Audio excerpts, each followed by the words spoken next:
Okay, so apparently we are live. Thank you everyone for tuning in to the first ever 78910.com live stream. My name is Miles Power. I'm the director and founder of 78910.com. And I'm hearing myself feedback, so I'm just going to turn off my speaker. Just give me a moment here. All right, so guys, we're joined today by special guest Jeff Young. Jeff is an incredibly talented entertainment lawyer who's been practicing law for over 30 years. And in that time, he's represented high profile musicians, producers, actors. He was one of the lawyers for the 2010 Winter Olympics. And as many of you know, he has a one of a kind program on 78910 called Music Business Essentials. And that's a course that we devised to help music makers navigate the very complicated business of music. He covers everything from copyright, intellectual property, contracts, NFTs, negotiation, trademarks, just to name a few. So today, Jeff is going to talk to you guys about negotiation and how to speak the language of music, the language of the music business. So without any further delay, let's turn it over to Jeff. All right. So everybody, I'm assuming can see me and hear me because that part I'm not taking care of. So hi, welcome to this short little introduction to some of the topics. And I guess because we're only going to be speaking 15 minutes or so about each topic, I'm going to jump right in. My first topic that I thought I would share is talking about the language of music business. A lot of people use words, and being a lawyer for 30 years, I've literally watched clients talk to me and call me saying, I have a problem with this. And they start using terminology. And it usually takes about 5 or 10 minutes when I'm hearing the facts and the things they share with me. I suddenly realize, oh, you're not talking about this, you're talking about this. And it's a very important distinction because the law changes when you talk about thing A versus thing B. And so we're just going to clarify a few words so that if you ever have to ask me questions or if you're in a jurisdiction that I'm unable to help you with, that you'll find a good entertainment lawyer to deal with things. You'll be able to communicate better, use the right words, and then everybody winds up being ahead because everybody knows what's going on. So just as an introduction, my practice is in the country of Canada and in the country of America, the United States. I am qualified to practice law in British Columbia, Canada. I'm also qualified and licensed to practice law in California, USA. That also means things at a federal level I can practice in both countries. What's interesting, of course, is when we deal with music, one of the things that is very important in the world of music law is copyright, and that is a thing that's of federal jurisdiction. So I wind up being able to handle matters pretty much in both countries, and I often do. One of the things that Miles also mentioned was that one of the highlights of my career was actually being one of the entertainment lawyers for the 2010 Winter Olympic Games when it was in Vancouver, Canada, which is my hometown. And that was particularly exciting because I ended up preparing over, I think I oversaw this. I mean, we had staff to help me, but I oversaw about 6,000 contracts all in the entertainment world. It was either a contract regarding venues with some world-class artists, dancers, musicians, DJs. We had events going all across the country. One of the things that I worked particularly hard on was a thing called the Cultural Olympiad, and we did 600 events in 60 days throughout Canada, and I ended up having to supervise all of that. So a lot of exposure to music issues, and as you can imagine, not everything, the contracts actually all worked out, but not everything worked out smoothly. So if something happened, it could be something that didn't work out right, somebody was late, something happened with security, I would get calls 24 hours a day asking what to do about it. So I learned a lot about how to deal with issues and problems and just maneuvering through the entertainment industry during that time. And of course, I've also had the pleasure of dealing with artists that came into my office, really didn't know much. I helped them with their first management deal, their first recording agreement, And wow, at least two of them have gone on to win Grammy Awards. And I know you can't see it too clearly, but I have a little gold record back there saying thanks to from one of them, and that was exciting to be part of. So that's just a little bit of things that I've done. So terminology. Let's start with a word that we're all talking about, which is music. Believe it or not, that term can be used incorrectly in entertainment law by a lot of people. People walk in and go, my music, and they refer to things that are musical, but they don't quite know what rights they're talking about. And it could be many rights. The truth is, when we talk about music business, the very first thing we have to know, and this is so important, we want you to take the course. We think we have a lot to offer you, but even if you don't, please at least keep track of this one um, utmost important thing. The copyright to your music is different depending on what part of the music you're working on. So if you are composing a composition, which is what most of you would call a song, then there are two things going on with the composition, and that is the melody, which is basically a series of notes that you can hum, and the words, if it's a song, that's not an instrumental. Now, the words actually are very easy. You treat those as a lyrical work. So it's much like a poem. Did you take these words, and if you wrote them out like a poem, are those original? Do they poem or a book or anything in writing? And the thing in writing doesn't have to be particularly creative and artistic. Even an instruction manual for a new computer, if it's originally written, becomes an original literary work. So if it's lyrics, it's protected as words, as a poem, as a literary work, and it's technically not even viewed in law as music. When you sing those words, now you have a melody. That is part of the music. It's on the song side, which is called the composition. And that itself has a copyright. The composition, the lyrics, or the words and the melody. Those are all used interchangeably. However, the thing that you're dealing with is that's entirely different than the recording. If somebody is recording something, then what you've done is taken those words and those melodies and you've placed it in a recording, and you can have many, many recordings of the same song, and everybody owns different copyrights in these situations. I'm going to give you an example. You can take a song, let's say, that was originally created and recorded by the Beatles, and then you want to do your new version of it. Well, the publisher, the music publisher that publishes and exploits the rights to that original Beatles song will license the rights for you to make a new recording. And when you make the new recording, then you own the recording, but you're not going to own the song.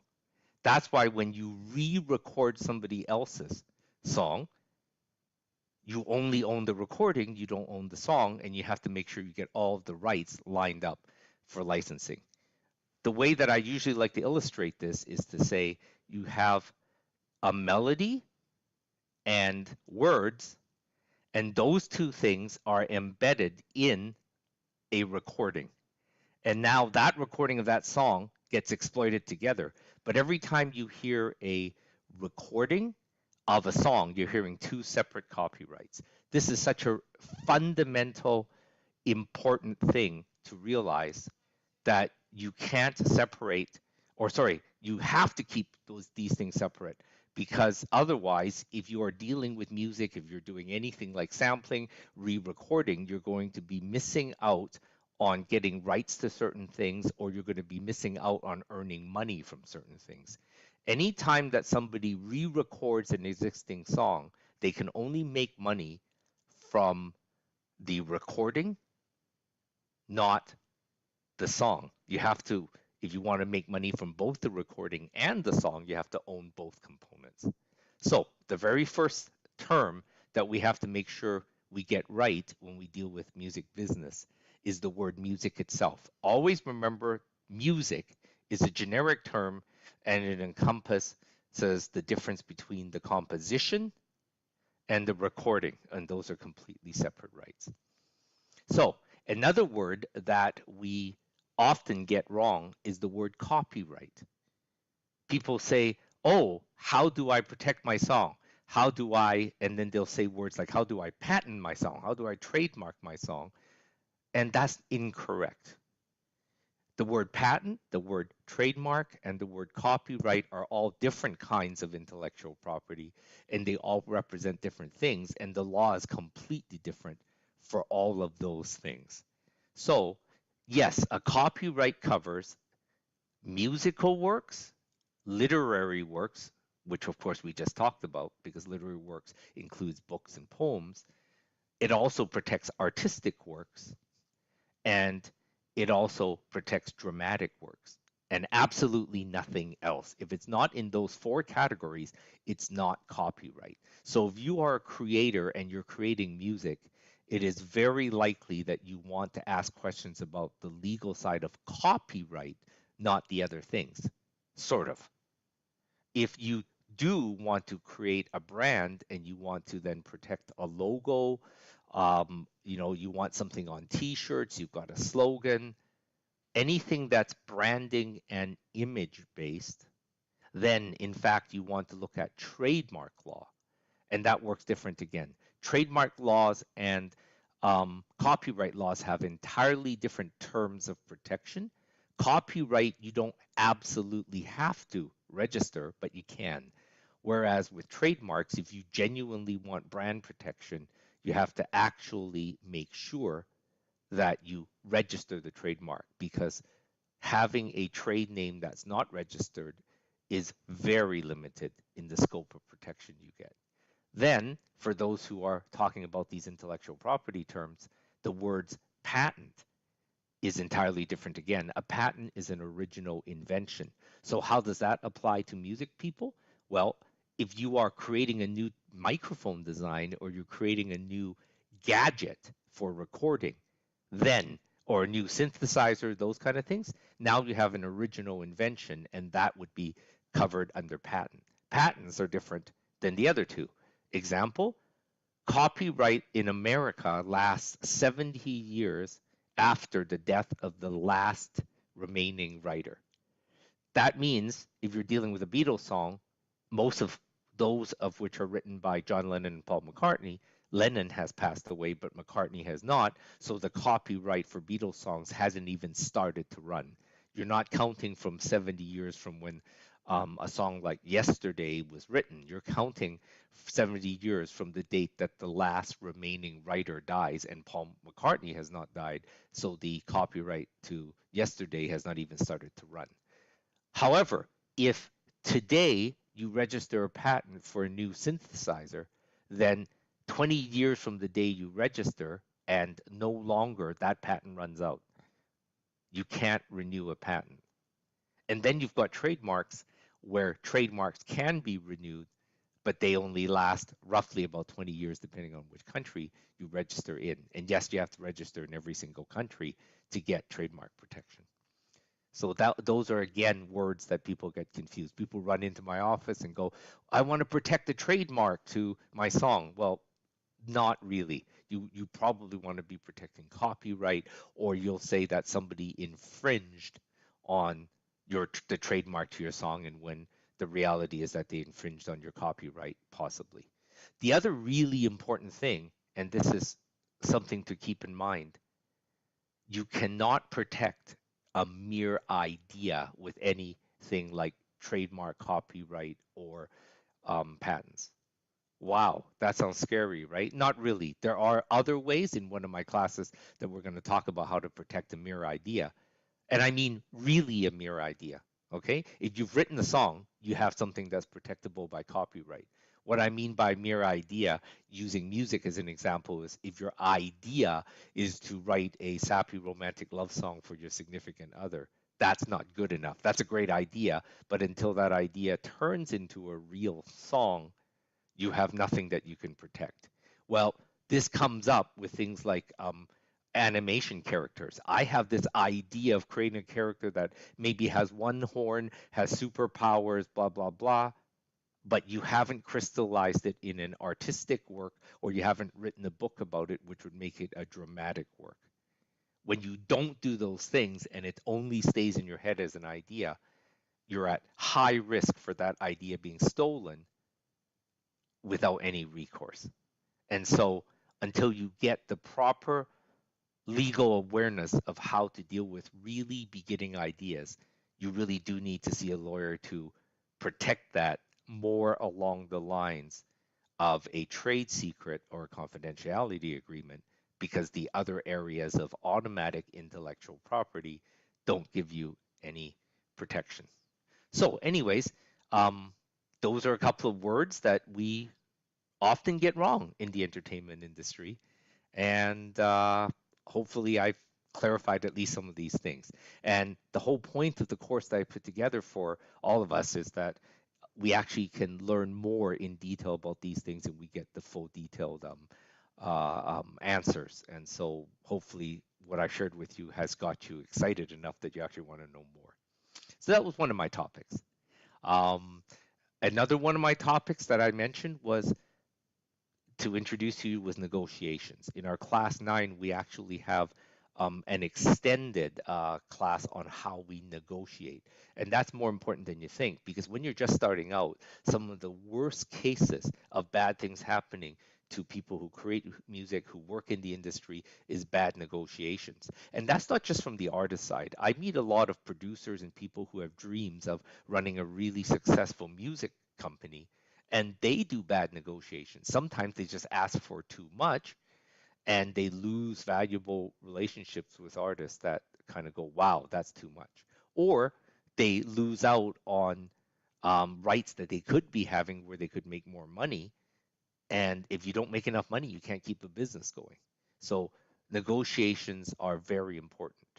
And many of the things that I see people making mistakes regarding negotiations happens when they treat a deal as all or nothing. Are you going to sign my contract or not?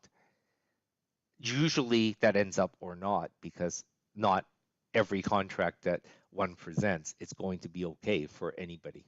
And of course, you always have to expect that in a modern day, we have all this history where we have artists going on the old shows that I used to watch on MTV going, my record deal, these terrible things happen. I'm warning you now, don't sign anything, blah, blah, blah. And then we hear actual, cases either on social media or news talking about music artists who have signed really bad deals, so on and so forth.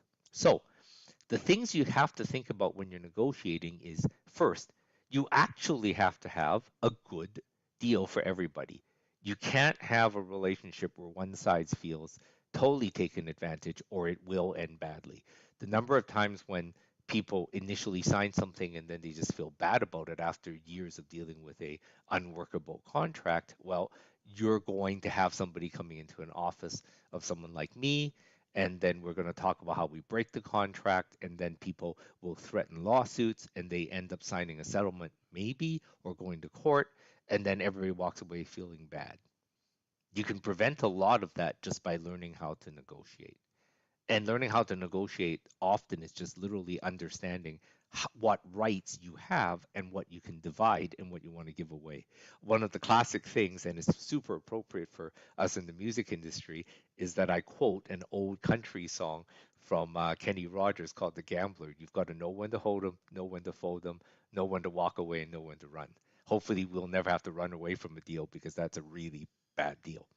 Anyways, the point is that when you go into a negotiation, you can look at, number one, do you want to give away rights or just lend those rights out?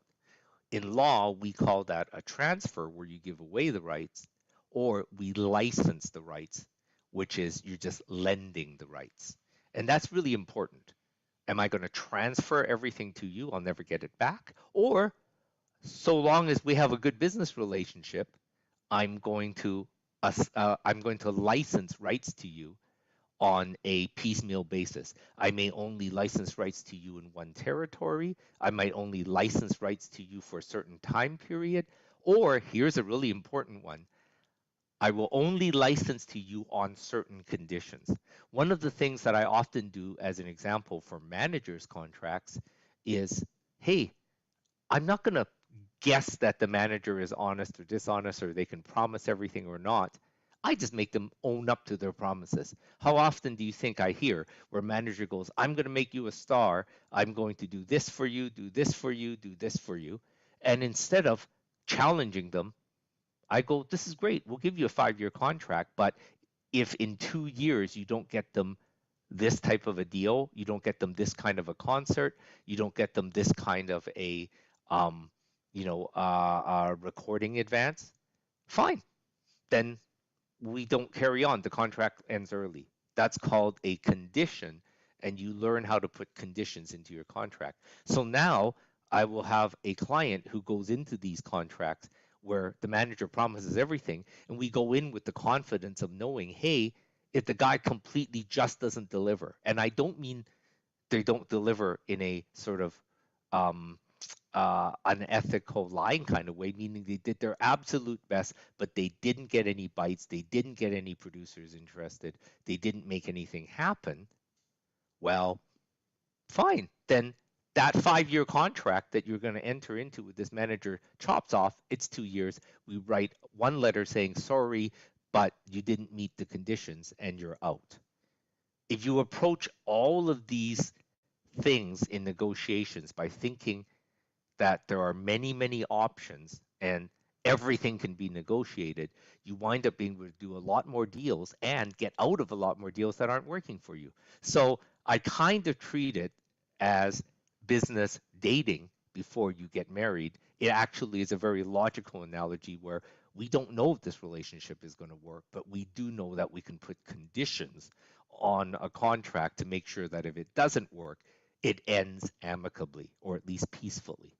And so one of the skills in negotiating is really understanding all the things you can do to create conditions and to create things that will control that relationship so that you're not stuck. The key is not that you have to be scared of being in business relationships. The key is you don't want to be stuck in a business relationship.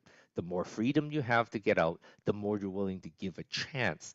And so as a guy who does business deals for people, often we'll maybe say, okay, you represent me in this country, you represent me in this country, I'll give you rights to do this on this type of media, but then I'm not going to give you rights here. So if somebody wants, for example, to use one of your songs for a commercial, fine. They could even tie it up for commercials, but don't touch the feature film market unless you've got a feature film to make. So that way you can sell your song to a commercial and then you can still place it in the film. And if you place it in a short film, you don't want to stop the right to place it in a bigger film. And so that kind of technique is what we want to talk about. And again, in one of my classes, we talk about ways to divide the pie up and to negotiate at a more elegant level, a smarter level. So those are some of the things that are in the course. Miles, do we have any questions from people that are tuning in? Yeah, let's open up the gates here in the chat. Let's get your questions, guys. I am watching right now. Please ask away. And okay, let's see it. Okay, we have the first question in.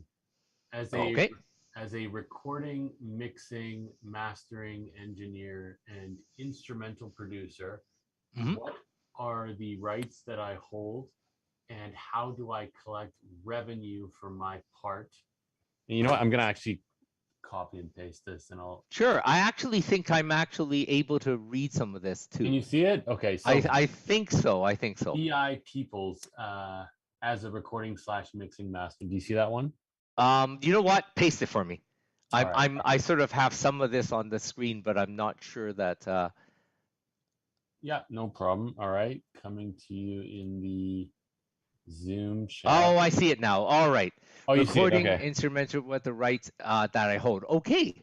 So this is very good. And by the way, guys, if you look, this is my tiny little DJ rig that I have behind me, and I am a very hobby DJ, but I am actually quite a serious film composer. I've actually composed 3 feature films, and I do music production as well. I've actually got a Christmas song in a movie this year that I worked with an artist. So the music creation part of this is actually very special to me. It matters to me, and so one of the things I hope to do with my course is to help you understand some of the things that has actually helped me personally when I do that kind of creative work.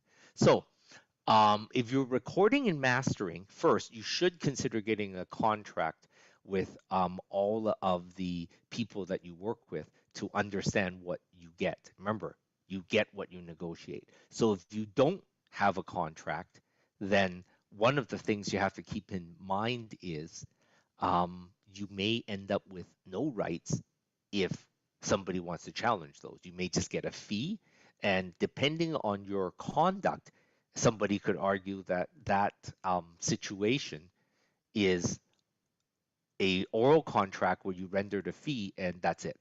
So you don't want that to work against you. And so number one, get a contract and you can define.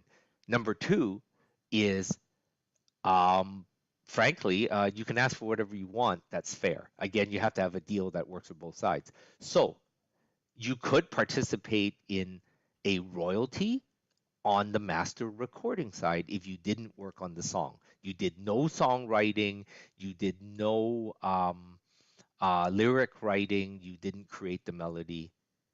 You probably would then only ask for royalties for exploitation of the master recording. So that's number one.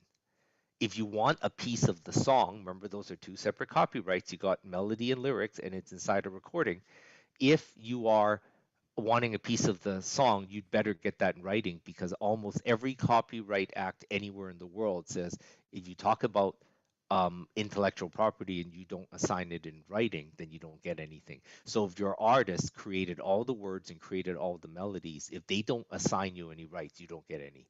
So then the next thing is, if it's all connected and you know what you're asking for, again, either a piece of the recording, a piece of the composition, or a piece of both, then you can ask for royalties to either be a gross royalty, which means whatever they receive, you don't deduct any money and you get a piece of it.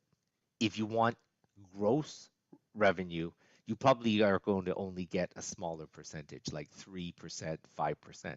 Or you can ask for a much larger share of the net, meaning they get to deduct all their expenses, which might even include your fees up front, and then you get a royalty, but then you can ask for something a lot higher, like 20%, 30%, and that type of thing.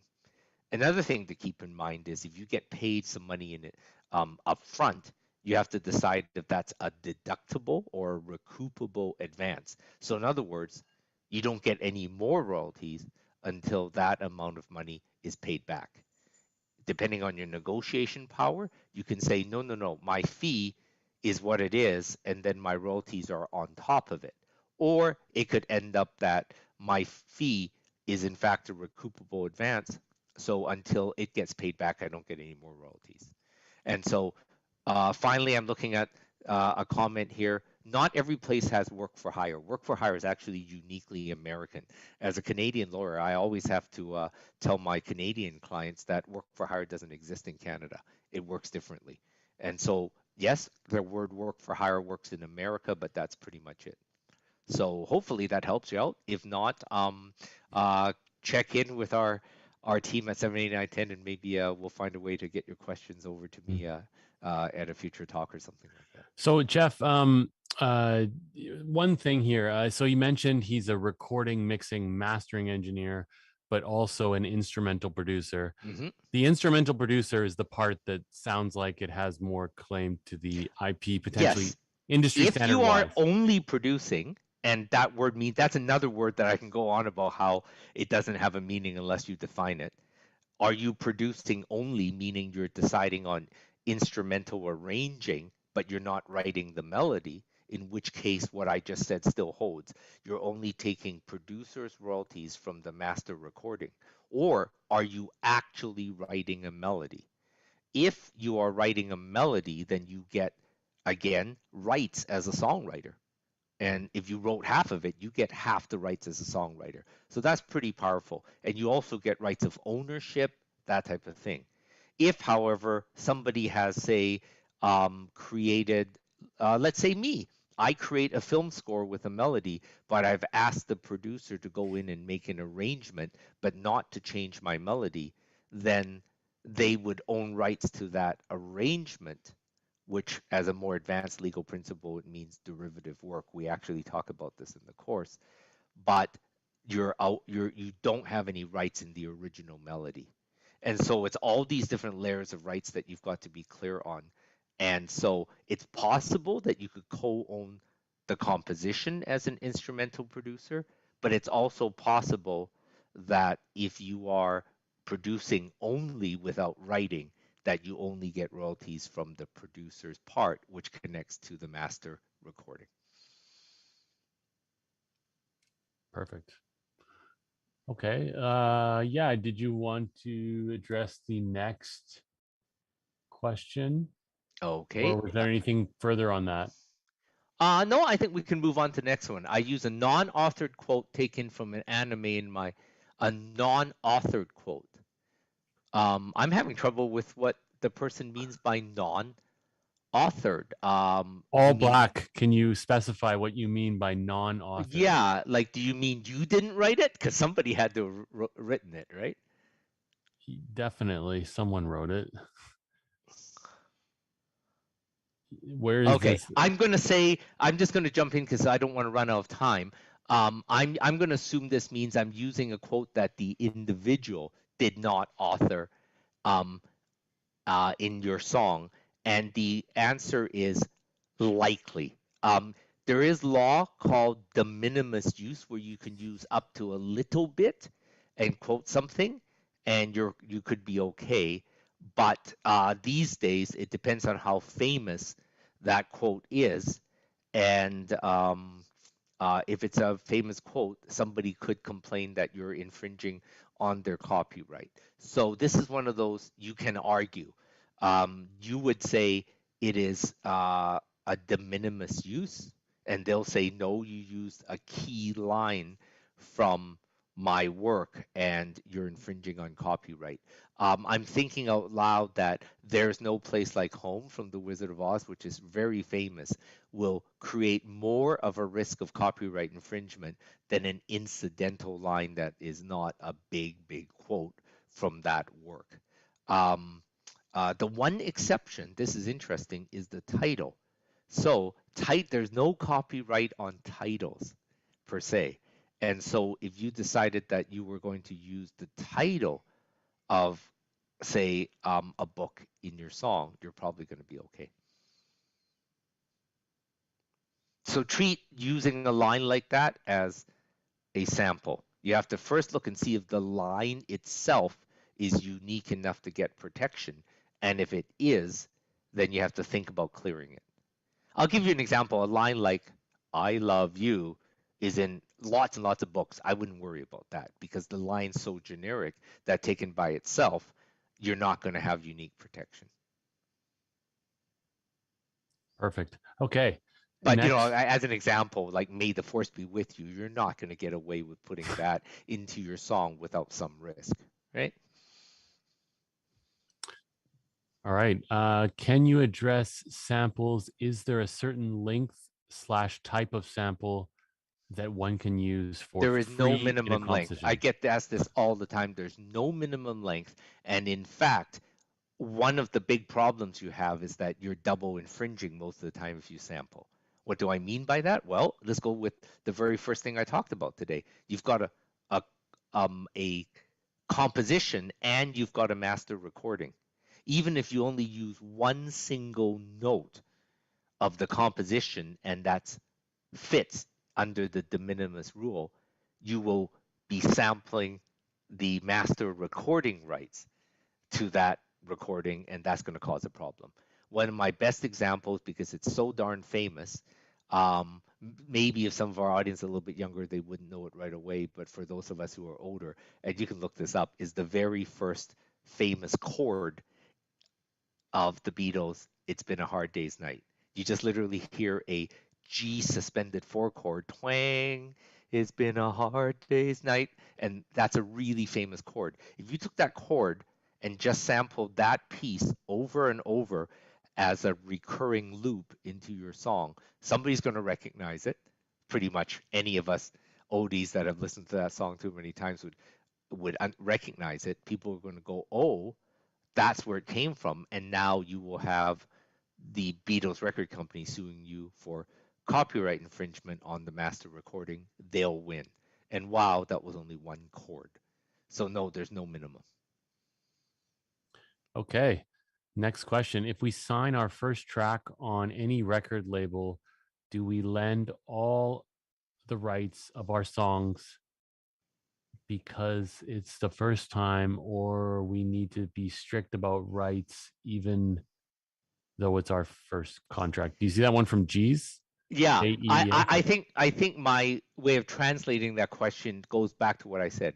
Everything's negotiable. You have to care about what you negotiate, and this is where you absolutely should have a reasonably experienced entertainment lawyer to represent you, because you won't understand all those words and you won't understand all the things that can happen. And so this is a perfect example of, you don't want to give everything away if you don't have to. Let's take a look at all the rights that matter to you and give away what you need to do the deal. Because and you don't always have to give away things in perpetuity. You could terminate this if it doesn't work in a year and you get all your rights back. So there's a concept called reversion that you should be thinking about. You should think about licensing in limited scopes. You may only want a license for uses in the English language. You may only want English speaking countries to be on the list. There's all sorts of things we can do before you sign that can be used to protect your rights but still get the deal done. Okay. Is an MOU signed by both parties sufficient until a lawyer is feasible? From Kenton Edward. This is really interesting, actually. I tell clients, sounds like a strange piece of advice, but you got to do this right or else this will be a problem. But you could enter into anything you want. Anything. You could write anything down and both sign it if you add one sentence to your memorandum of understanding. This document is not legally binding until both parties have hired a lawyer to review it. Plain English, and you're completely protected. So if you are excited about doing a deal with somebody, go ahead and write anything you want. I always tell clients, use plain language, please. Don't get into the heretofores and the whereas and all that. Leave that to us, because if you get those wrong, you're just going to confuse everybody. But if you put in the one line that says, this document is not legally binding, it's for reference only until we've had lawyers look at it, then you actually have done a great thing. You've created a document that's used as basically a notepad for me to start drafting a real contract. We'll add things, we'll subtract things, and we'll just say, well, we can't agree to this. And if that one magic line is there saying it's not legally enforceable, you're doing great. Okay. Another question from G's. How can we make a legal contract with the people that we are working on if we are independent artists or producers? Super easy. That's where you hire a lawyer that's experienced in these things, and that's what lawyers do. Um, in fact, it's not even as expensive as a lot of you may think. In my firm, for example, I have junior associates that work for lower billable rates than I do, and sometimes for a young independent upstart, it's perfect. This is somebody who's graduated from law school, they've earned their credentials, they're just starting out, I'm supervising them, and they would be able to just offer services, and everybody's at the same level. You've got a starting lawyer who cares very much about building a practice, and you're a starting musician, and everybody can afford it, and you get the protection you need. So that would be my recommendation, is to get competent legal advice, supervised if it's somebody who's younger, by somebody with experience. Okay, Blackwater Music says, how do we have all these slap house remix of old songs? So yeah, just like a a remake of just any song in a certain genre, which Well, if you are really talking about songs that are that old, then there's a concept that is very useful actually. And when as a film composer, I use this technique all the time, especially for things like Christmas movies, where I use songs that are public domain. Public domain literally means the public owns these songs, and anybody can use them and not have to pay royalties. Okay? So if you're talking about a legal way of re-recording old songs, make sure they're in the public domain. And that happens when the last remaining writer of that song dies and you wait 70 years after that. So again, I think I've used it 3 times now for Christmas movies, but Joy to the World.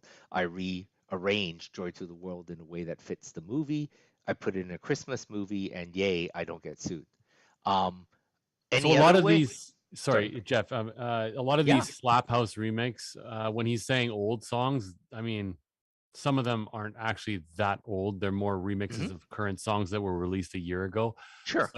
So I think Oh, in that Blackwater. case, I'm absolutely certain that they're either doing it illegally and they're taking a risk, or they've actually um, paid the right royalties in order to be able to make their version.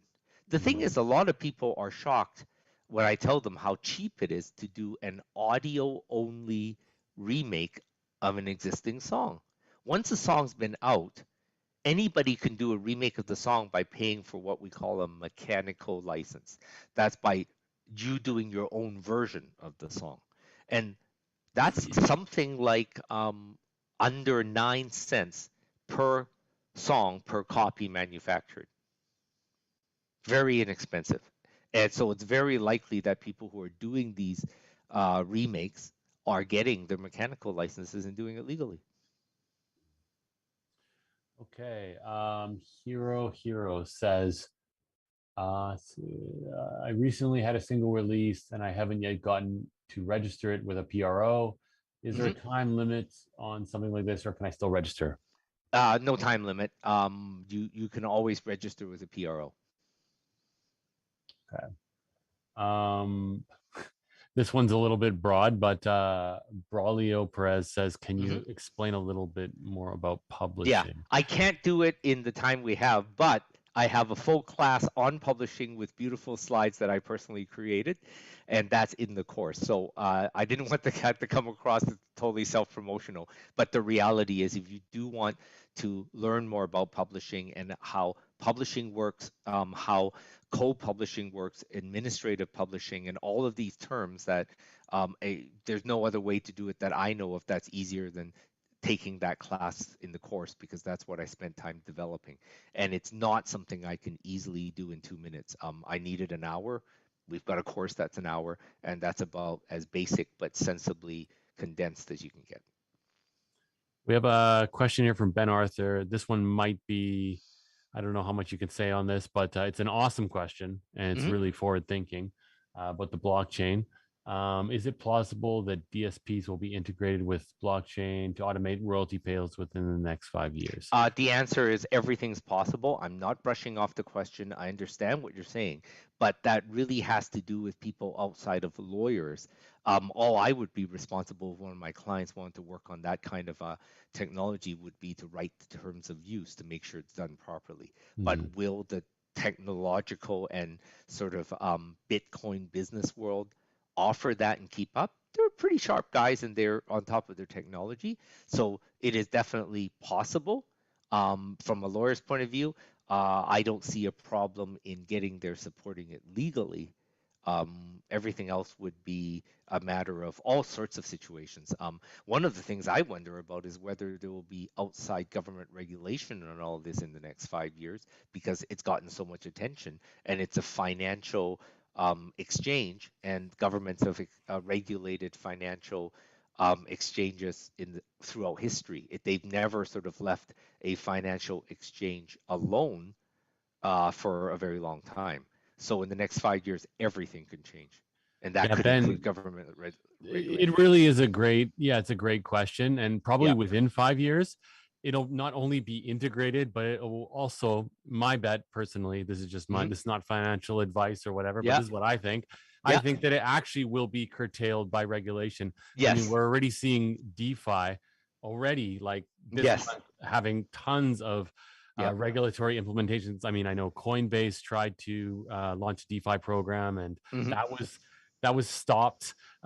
So yeah, I bet you in 5 years, not only will what Ben is saying here be fully realized, but it will Yeah. potentially be If we highly wanted a regulated. panel, we could bring in experts in the other areas of all of the new monetary devices that are showing up, and I'll be happy to contribute on the legal side. I don't try to be a professional in these situations other than what I know, and what I do know is that there's a lot of eyes looking at regulating it right now. What I can say is if the regulations kick in, that'll be definitely worth another class for us to have an update and tell our students and guests and our members, hey, this is what you have to watch out for. There's big regulation coming in the world of crypto and the world of Bitcoin, and I'll be ready to answer those questions when and if it happens.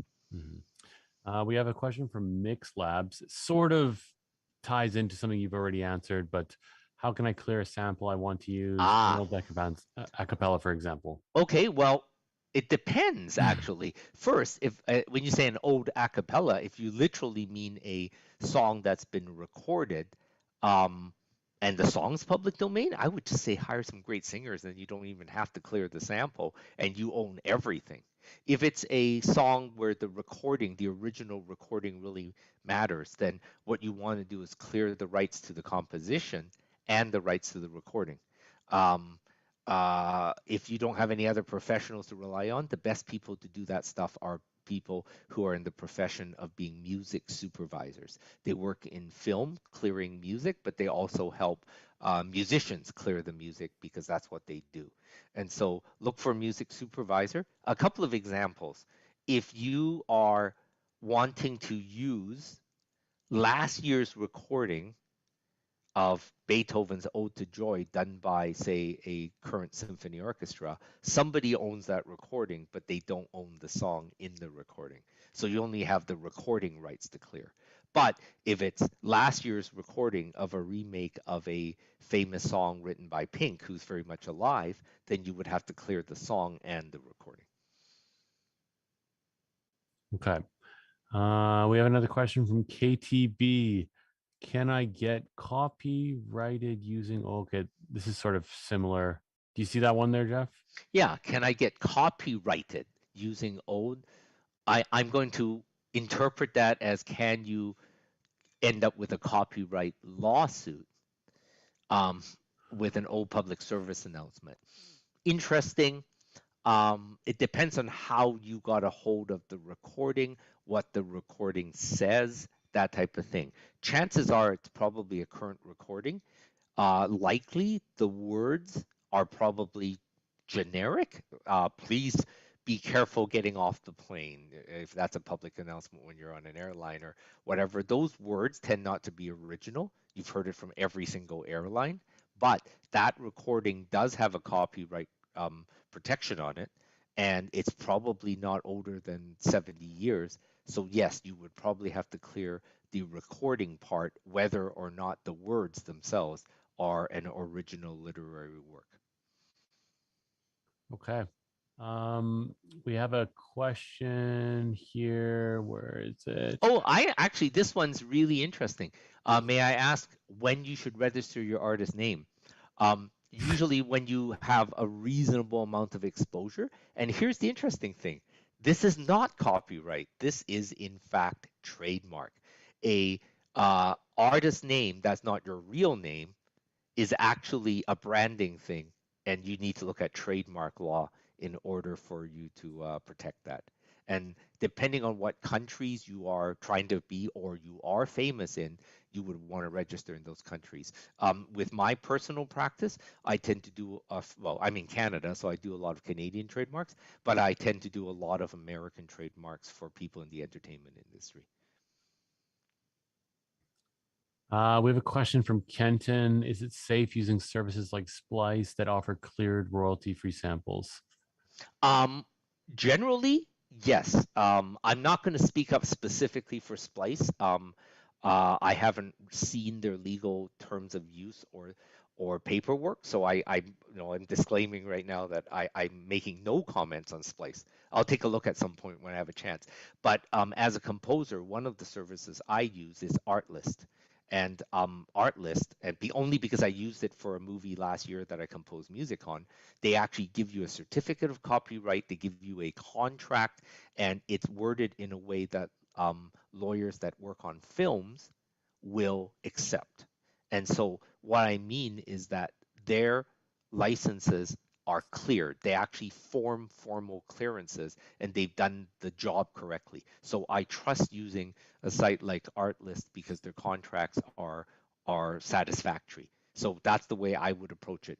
Is what they offer legally on the terms of use good enough for clearance in a feature film? Because that's where you have the highest chance of getting sued.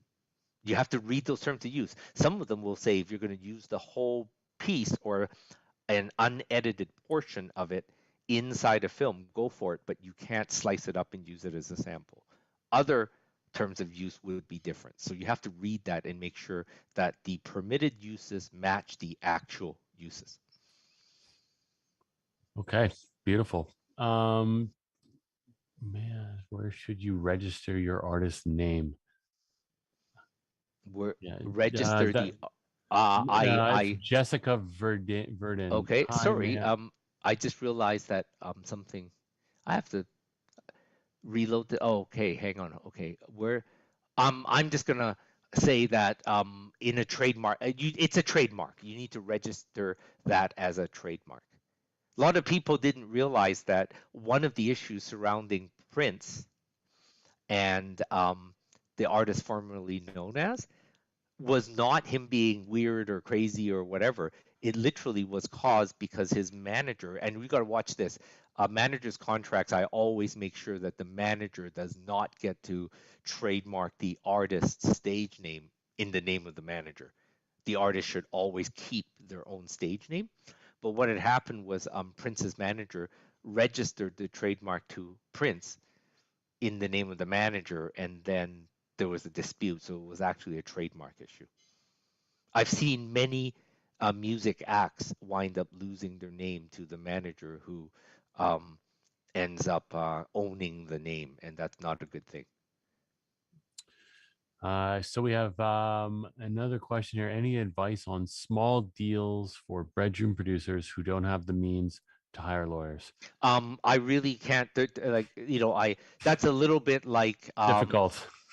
I have an ailment and I'd rather do something besides see a doctor. I don't have a better answer. I can only tell you that there are firms, many, many firms around the world like mine that have, younger associates that work for like my youngest associate is 2 years out of law school. I'm 32 years out of law school, and that associate works for a third of my rate.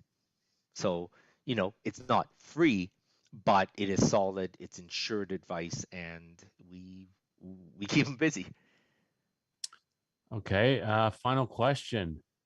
What would happen if we use the same chord progression of a song, but with different sounds?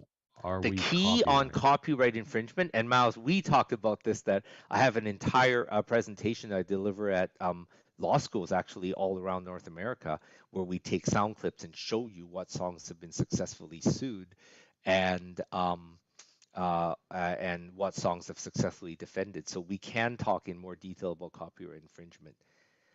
In fact, there's an article that everybody can surf the internet and find. I wrote it in a magazine called Canadian Lawyer, and it's about the blurred lines case that ended up being a copyright infringement on what copyright infringement is and how it kind of ruined the law of copyright infringement a little bit. But chord progressions by themselves are not protected by copyright, period. It is the melody that's protected. The problem is if you duplicate a chord progression and your melody note, which is usually the highest note, ends up being exactly rhythmically and melodically the same as a song, you may have a problem because that high note creates a melody. And so, generally speaking, there should be no copyright protection in a chord progression. But for certain songs, I'm thinking of songs like Louie Louie, where you literally have the melody note on the chords going bomb, bomb, bomb, bomb, bomb, bomb, bomb, bomb, like that, or whatever. I don't know that I come that perfectly, but you get what I mean. You could get so close in duplicating a chord progression with rhythms and the top note that you end up accidentally infringing on the melody. So that's what you've got to watch out for. The sounds don't really make that big of a difference. Here's the one important thing: all of the important cases have said that subconscious infringement is still infringement. So you never get away with saying I didn't mean to infringe on a copyright. You'll still be held liable anyway, unless the song is so unknown that you've never ever heard it and you can prove that you have no access to the song to begin with. For any popular song, though, saying that I accidentally infringed doesn't help you. We have a question from Hero Hero. When we use the terms like clear, what exactly is the process and how would I start? Sure. Clearing is, for film, is basically looking at what you are doing and making sure that you have no risk of copyright. For music, the same thing. If you're composing originally, you'll be fine. Like generally, I compose, I write songs. I always tell people don't get so worried that you're going to accidentally infringe on somebody. That's more rare than you think. But if you know you're using a sample, or if you know you're taking a line from another book or another movie, then you literally ask for permission.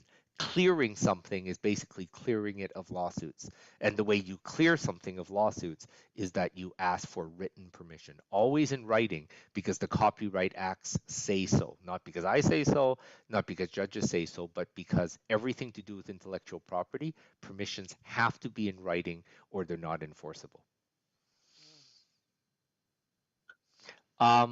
So we're kind of Definitely. at the close to the end, but let's see if there's anything that I could quickly do. Use on DJ sets for YouTube.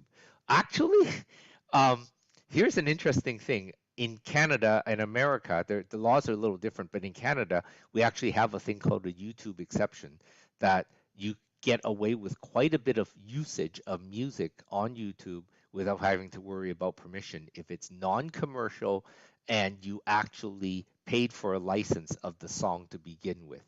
And so if I'm doing a collage of family pictures and I'm using, I don't know, Madonna's Holiday underneath, and I just put it up on YouTube going, yay, we had a summer holiday, that's almost for sure not an infringement. If you're DJing on Twitch or services like that where you actually are, using the songs and you're doing something commercial, there are services, DJ services, where you can buy licenses to cover your professional DJing. I'm actually a member of the Canadian Professional DJ Association, and every year I pay not very much money, I think 300 a year Canadian, and I get a license to actually spin, whatever word you want to use, play, spin, whatever the terminology you want to use is, at venues. And so the license I have covers all the DJing that I do with at hotels, at clubs, at a whole bunch of things, and that's about all I do. I'm old, so I have an old 70s, 80s retro set that I do for people that were more, I just went to my 40th high school reunion to show how old I am. But the point is, I buy that license every year for that. But that license will cover DJs doing all sorts of modern styles. And my annual Canadian Professional DJ Association membership will include that license, or I could separately go and get that license. In Canada, it's from the Audiovisual Licensing Agency. I think it's an agency that's also got a name. Resound is their modern name, and there are equivalent agencies. I just have to go to my computer and look them up in America, and I don't have them memorized. But there are agencies where you buy that DJ license. And you even get a cute little card that says you're a member of the Professional DJs Association. So you can get those permissions very easily. I didn't do it this year because there was no place to do this at because of COVID, but the 3 years preceding COVID, I had that license and I was doing gigs and I knew I was covered legally because, I knew I couldn't get away with saying I didn't know. Thank you very much, Jeff. I think we've answered all the questions and fit it all into the 1 hour time slot. What an incredible presentation. Guys, making music, in my opinion, and the opinion of many other artists that I speak to, it's half the battle, if you want to look at it that way. The business side, the marketing side, the legal side is a whole other extremely important side of the coin of being a successful music maker. You have to look out for what is yours and be very careful not to give it away. Thank you, Jeff, for shedding some light on that today. And for those of you that are wanting to learn a little bit more in depth of what we talked about today, Jeff has an incredible course, Music Business Essentials. You can check it out on our website, 78910.com. And until next time, thank you very much, and we'll pick it up then.